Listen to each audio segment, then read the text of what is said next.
மரவள்ளிக்கிழங்கு தோசை.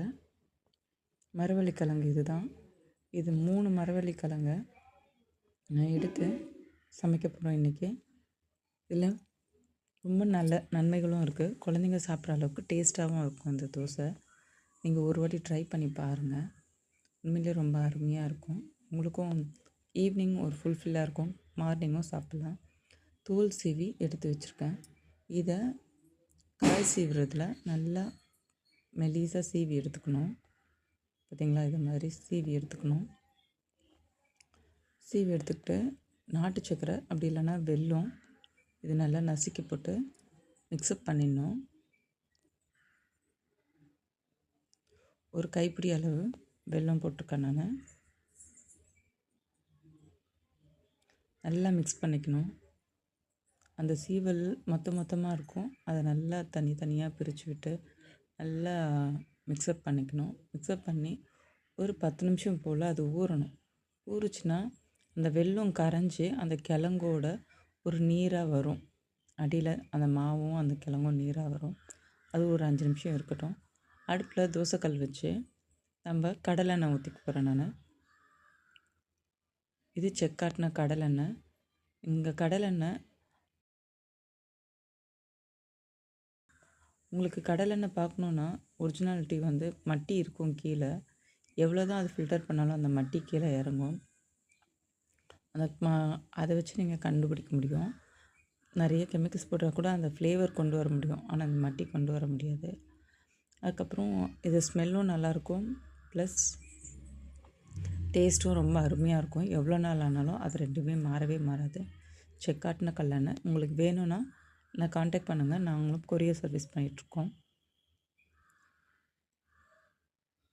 கல் சூடானதுக்கப்புறம் கடலெண்ணெய் அப்ளை பண்ணிக்கிறோம். எண்ணெய் அப்ளை பண்ணியாச்சு. எண்ணெய் கல் சூடாக அந்த எண்ணெய் வடிஞ்சு நல்லா ஹீட் ஆகட்டும் கொஞ்ச நேரம்.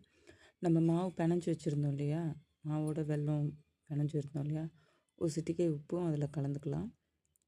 இந்நேரம் அது 10 நிமிஷத்தில் நல்லா மெல்ட் ஆகிருக்கும். கல் சூடாகிடுச்சான்னு பார்த்துக்கலாம்.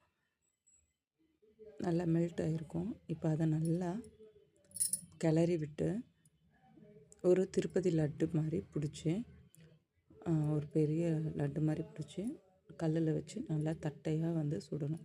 பார்த்திங்கன்னா நல்லா மெல்ட் ஆகிடுச்சு. பார்த்திங்களா, நல்லா மிக்ஸ்அப் ஆகிடுச்சு. வெல்லம் தனியாக அந்த கிழங்கு தனியாக தெரிஞ்சது. இப்போ நல்லா மிக்ஸ்அப் ஆகிடுச்சு. இப்போது மாவை நல்லா உருண்டை பண்ணி எடுத்துக்கலாம். ஆகிடுச்சு. இதை பார்த்திங்களா, நான் லட்டு மாதிரி சொன்னேன் இல்லையா, லட்டு மாதிரி பிடிச்சி வச்சு அந்த ஒரு கல் பதத்துக்கு நல்லா சுற்றி, ரொம்ப மெலிசாலாம் போடக்கூடாது. நம்ம திருப்ப முடியாது, உடஞ்சிரும். அதனால் கொஞ்சம் கனமாகவே இருக்கணும். ஒரு ரவுண்ட் ஷேப்புக்கு நம்ம கொண்டு வந்துக்கலாம். கொஞ்சம் அழுத்தம் கொடுங்க. ஏன்னா இது உதிரியாக இருக்கிறதுனால கொஞ்சம் மேலோப்பில் இருக்கும். கொஞ்சம் அழுத்தம் கொடுத்திங்கன்னா கீழே ஃபுல்ஃபில் ஆகிடும். வேகிறதுக்கு நல்லாயிருக்கும். இதுக்கப்புறமாவும் மேலே ஒரு கோட்டிங் எண்ணெய் விடணும். ஏன்னா இது கொஞ்சம் அடி பிடிக்கும் இல்லையா, அதுக்காக சுற்றிலும் கடலெண்ணெய் ஒரு கோட்டிங் கொடுத்துக்கலாம். ரொம்ப ஈஸியான ரெசிபி இது. அந்த தோலை சீவி அந்த காயை சீவி எடுக்கணும், அதுதான் வேலையே. அது பண்ணிட்டோன்னா இது வித்தின் ரொம்ப சீக்கிரமாகவே முடிச்சிடலாம். மாவு பேக்கெட்லாம் தேவையே இல்லை. தோசை மாவுலாம் உங்களுக்கு இது ரொம்ப சூப்பராக இருக்கும். பார்த்திங்களா, கலர் பாருங்கள் எப்படி வந்திருக்கு. நல்லா ரெட்டிஷாக அழகாக. இதை கொஞ்சம் கனமாக இருக்கிறனால அப்பப்போ கொஞ்சம் செவந்த உடனே எடுத்து திருப்பிக்கோங்க. திரும்பவும் ஒரு 2 டைம்ஸ் 3 டைம்ஸ் திருப்பி போட்டுக்கோங்க. ஏன்னா ஆம்லேட் மாதிரிலாம் சீக்கிரமாக வேகாது இல்லையா, அதுக்காக. இது கொஞ்சம் மொறுவலாகவும் இருக்கும், ரொம்ப டேஸ்ட்டாக இருக்கும். ஃப்ரண்ட்லேயும் கொஞ்சம் ரெட் ஆகிடுச்சு.